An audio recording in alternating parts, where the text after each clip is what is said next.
아기를 보며 울고 웃는 어머니의 모습이 아름다운 것은 그 뒤에 엄청난 고통과 인내가 있었기 때문이죠. 이러한 자연분만 방식은 20세기 초까지만 해도 어머니가 되기 위해 겪어야 하는 당연한 절차였는데요.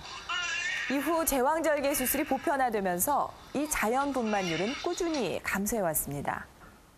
물론 그중에는 태아와 산모의 건강을 위해서 어쩔 수 없이 제왕절개를 해야 하는 경우도 있는데요. WHO, 즉 세계보건기구는 그 비율을 10%대로 추산하고 이 기준을 넘지 않도록 권고하고 있습니다. 자, 그렇다면 세계 각국의 제왕절개 분만율은 어느 정도일까요? 2001년에 발표된 OECD 국가들의 제왕절개 분만율을 보면 독일은 23.3%고 미국은 24.4%, 캐나다가 22.5%로 대부분 20%대를 유지하고 있습니다. 그러나 우리나라의 경우 이보다 한참 높은 40.5%를 기록하고 있는데요. 이는 세계보건기구의 권고 기준보다도 4배 가까이 높은 수치입니다. 만일 제왕절개 분만과 자연분만 사이에 아무런 차이점이 없다면 이러한 수치 비교는 무의미할 수도 있겠죠. 그런데 최근 해외에서는 이 분만 방식이 아이의 지능지수나 알레르기 발생에도 영향을 미친다는 연구 결과가 나와서 주목받고 있습니다. 제왕절개 수술을 받은 뒤 만 하루 만에 아기를 처음 만난 김은정 씨. 마취는 풀렸지만 여전히 거동이 불편해서 아기를 안아볼 수도 없는 상황이다. 아무래도 마취를 하고 자연분만을 한 게 아니기 때문에 내가 낳았다라는 출산의 실감 같은 건 별로 잘 안 느껴져요. 느껴지는데 그래서 둘째를 자연분만을 시도해보고 싶었는데 또 부득이하게 또 다시 제왕절개를 하게 돼서 그런 기분을 못 느껴서 조금 아쉬운 감이 크네요. 김은정 씨의 힘겨워하는 모습과는 달리 자연분만으로 아기를 낳은 정진영 씨는 출산 직후부터 신생아실을 드나들 정도로 회복 속도가 빨랐다. 일단은 눈에 보이는 거는 바로 이렇게 링겔병들을 꽂고 이렇게 불편하지 않다는 거 그게 눈에 바로 보이고요. 젖먹일 때만 조금 어지러운 거 있고 후배다리 약간 있는데요. 그거 빼고는 몸도 더 가벼워진 것 같아요. 임산부들이 느끼는 차이점은 회복 속도만이 아니다. 설문조사 결과 74%가 자연분만으로 낳은 아이에게 좀 더 애착이 간다고 응답했다. 수술해서 마치 깨어나서 아기라고 이제 뽀샤시한 목욕 싹 시킨 예쁜 아기를 데리고 왔는데 사실은 저도 아기가 눈에 안 들어왔어요. 내 몸이 아프고 내 배가 아프고 내 사지가 아프고 내 팔이 아픈데 얘가 아기야? 알았어. 그러고 그냥 또 자는 거예요.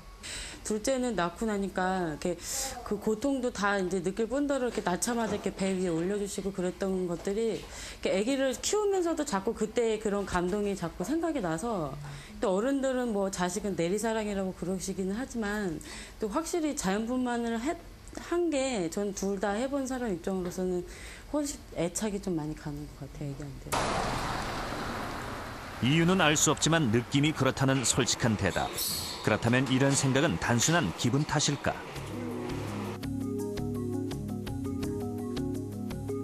충북대 수의학과의 협조로 제왕절개원 쥐와 자연분만한 쥐의 모성 행동을 관찰해보기로 했다.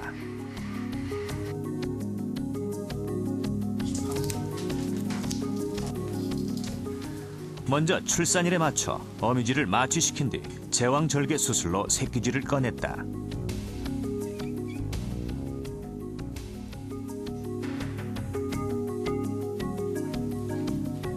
어미쥐가 해야 할 산후 처리도 실험팀이 대신했다. 그렇다면 분만 과정에서 새끼를 보지 못한 어미쥐는 과연 어떤 반응을 보일까?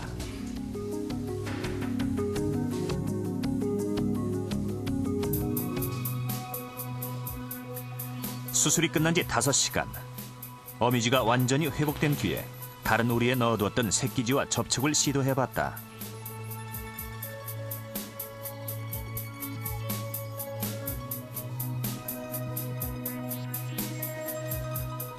어미쥐는 새끼의 냄새를 맡는가 싶더니 곧바로 구석으로 몸을 피했다. 한참을 지켜봤지만 어미쥐는 새끼를 돌볼 생각이 없어 보였다.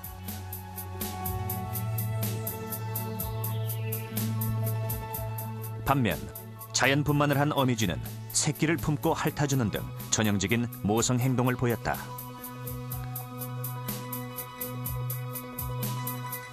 이런 차이는 어디에서 나오는 것일까?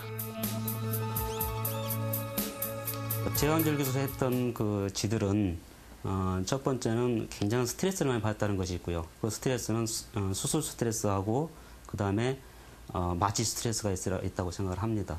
그리고 그런 원인에 의해서 이루어졌던 것이 하나이고요. 두 번째는 지금 인류에서는 그 모성 호르몬이라고 하는 옥시토신이 있는데 제왕절개 수술한 애들은 정상적으로 옥시토신 분비되지가 않습니다.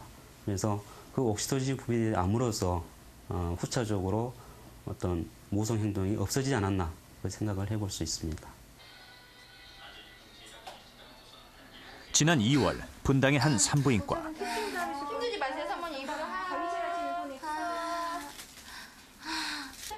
자연분만의 고통 속에 한 생명이 태어나려는 순간이다.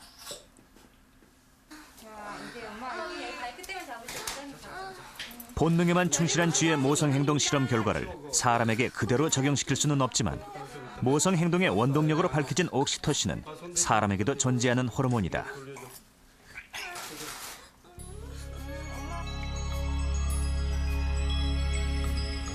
출산이 임박해 태아가 신호를 보내면 산모의 뇌에서는 옥시토신이 분비된다. 이때 옥시토신의 첫 번째 역할은 자궁을 수축시켜 아기가 자궁을 빠져나갈 수 있도록 하는 것이다. 자궁 수축으로 산모는 진통을 느끼는데 아기가 좁은 산도를 빠져나가면서 진통은 극에 달한다. 한편 이때의 압력으로 아기는 폐에 차있던 양수를 빼내고 호흡할 준비를 한다. 말하자면 뱃속의 아기와 산모는 옥시토신이 만들어낸 고통으로 끈끈한 유대 관계를 맺고 있는 셈이다. 옥시토신이라는 이러한 중요한 호르몬은 우리가 어떤 사랑의 감정을 또 매개하는데 중요한 호르몬이 된다고 또 알려지고 있고, 그런데 이제 옥시토신은 바로 그러한 어떤 뜨거운 열정적인 사랑보다는 엄마와 아기 사이에 어떤 원초적인 가장 가까운 이러한 이제 감정을 아마 느끼게 해준다고 지금 생각하고 있습니다. 그런데 최근 산모뿐 아니라 태아에게서도 옥시토신이 분비되며 자연분만을 할 때 더 많은 양의 옥시토신이 나온다는 연구 결과가 나와 주목을 받았다. 특히 태아의 경우 자연분만한 아기가 제왕절개로 낳은 아기보다 2배 이상의 옥시토신을 갖고 있었다.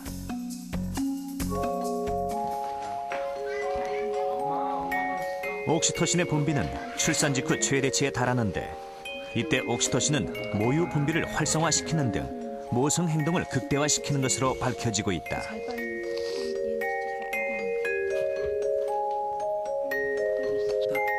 엄마와 아기의 첫 접촉이 엄마와 아기의 애정 형성에 매우 중요합니다.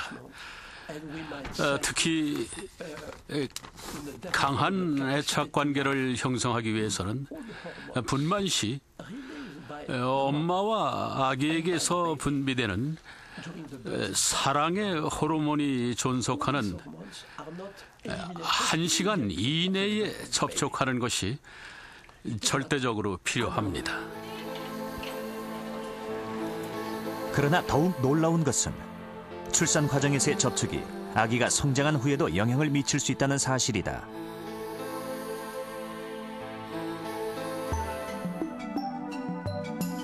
세계적인 의학 저널 란셋은 자연분만한 아이들이 제왕절개 수술로 태어난 아이들보다 지능지수가 높았다는 흥미로운 논문을 실었다.